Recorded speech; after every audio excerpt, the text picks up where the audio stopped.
On a freezing January morning in 1974, the most respected university in America braced for an invasion.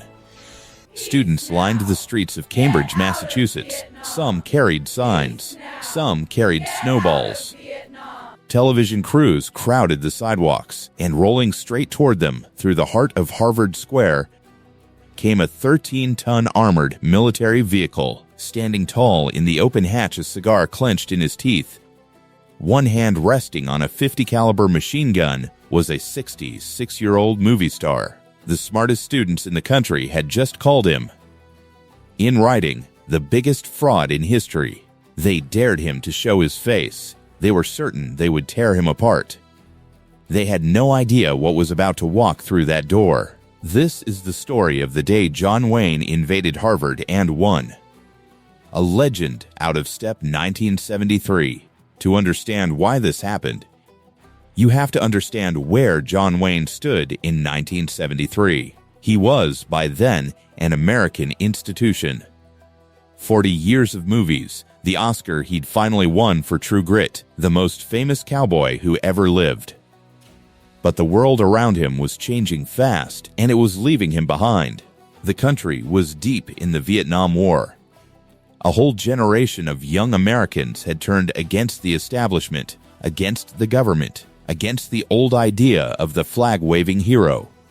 And to those young people, nobody symbolized the old America more than John Wayne, the war hero on screen. The proud conservative off it, the man who stood for everything they were rebelling against. His career felt it too, after the high of True Grit. He'd slipped back into forgettable Westerns pictures that felt like relics in the new Hollywood of the 1970s. To the young and the fashionable, the Duke wasn't a legend anymore. He was a punchline, and nowhere in America was younger, sharper, or more eager to take him down than a satirical magazine run by a group of Harvard students, a magazine called The Harvard Lampoon. The Insult, 1973. The Harvard Lampoon was no ordinary student paper. It was, and still is, one of the most famous humor publications in the country, a launching pad for some of the sharpest comedy writers in America. Its president that year was a young man named Jim Downey, who would later go on to become a legendary head writer at Saturday Night Live. And in late 1973, Downey and his fellow students set their sights on the biggest target they could imagine. They decided to publicly humiliate John Wayne, so they sent him a letter, and it was savage. They mocked everything he stood for. They sneered at his He-Man prowess, his pistol-packing, rifle-toting, frontier-taming image. They told him, flat out, that he was a phony. In their words, they dared the supposedly unbeatable John Wayne to come and face them, and they called him the biggest fraud in history. Then came the challenge itself. They invited him to Harvard Square, a place they proudly described as the most intellectual, the most traditionally radical, and the most hostile territory in the country. They were daring him to walk into the lion's den, to stand in front of a crowd of the smartest, most cynical young people in America who wanted nothing more than to watch him fall apart. It was a trap, and everyone knew it. They were certain of one thing: John Wayne would never have the guts to show up. They were wrong. The Duke answers, 1973. When the letter reached John Wayne, he didn't get angry. He didn't fire back insults. He did something far more dangerous. He smiled, because if there was one thing the students at Harvard had completely failed to understand about John Wayne, it was this: the man had a sense of humor sharper than any of them expected. He admired guts. And a challenge thrown right in his face was exactly the kind of thing the Duke could never resist. He wrote back. And his reply cut just as clean as their insult.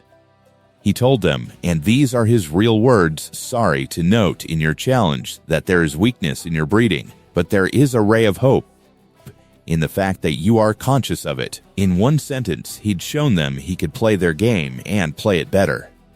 He accepted the invitation. He would come to Harvard. He would stand in front of every student who wanted to tear him down. But there was something else working in his favor, something the Lampoon hadn't counted on. Wayne had a new movie coming out, a cop thriller called McHugh. And what better way to promote it than to march straight into the most hostile crowd in America and dare them to laugh? For a movie star who understood publicity better than almost anyone alive, this wasn't a trap at all. It was the greatest entrance opportunity of his life, and John Wayne never, ever wasted an entrance. The Invasion, January 15th, 1974. If they wanted a spectacle, the Duke decided, he would give them one they'd never forget. He didn't arrive in a limousine. He didn't slip in quietly through a back door. Instead, an Army Reserve convoy out of Fort Devens, Massachusetts, offered to escort him, and John Wayne climbed aboard a 13-ton armored personnel carrier. On January 15th, 1974, the war machine rolled into Harvard Square. Reservists drove it nearly 100 miles for the occasion, and there, standing in the open-top hatch like a general leading a charge, was John Wayne's cigar in his teeth, gripping a .50 caliber machine gun, riding into the heart of liberal America as if he were storming a beach. The newspapers ate it up. One report opened with the line that John Wayne had ridden an armed personnel carrier into Harvard Square in what was billed as an all-out assault on the Eastern establishment. And the students? They came ready for a fight. As the carrier rumbled through the square, snowballs rained down on it. Protesters from the American Indian movement turned out to demonstrate against him. Some Lampoon members dressed up as cowboys, firing toy guns at the vehicle. It was chaos, part protest, part circus, part theater. Through all of it, John Wayne just waved. He grinned. He signed autographs. He soaked up every second of it. The man they'd called a coward had just driven a tank into their front yard, and he was loving every minute. The showdown, the Harvard Square Theater. The real test waited inside the Harvard Square Theater. This was the moment the students had been waiting for. A packed house, a hostile, razor-sharp crowd, and one aging movie star alone on a stage, with no script and no director, facing a room that had come to watch him crumble. He walked out onto that stage. And something happened that nobody on the Lampoon had planned for. The crowd rose to their feet. John Wayne, the man they'd called the biggest fraud in history, got a standing ovation before he'd said a single word. Then the roast began. The students presented him with a trophy they'd created just for the occasion, an award made of 2 brass balls, given to him, supposedly, for the sheer nerve of showing up at all. Wayne took it in stride. He told them he'd accepted their invitation, he joked, over a wonderful invitation, to be at a Jane Fonda rally, a perfect dig at the anti-war actress the students adored.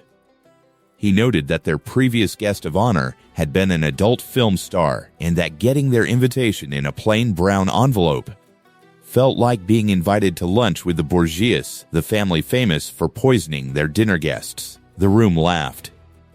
He was disarming them, one joke at a time. Then the students started firing their questions, trying to corner him. And this is where the legend was made. One student stood up and asked, with all the smugness Harvard could muster, had President Nixon Wayne's friend, the disgraced president, ever given him any suggestions for his movies?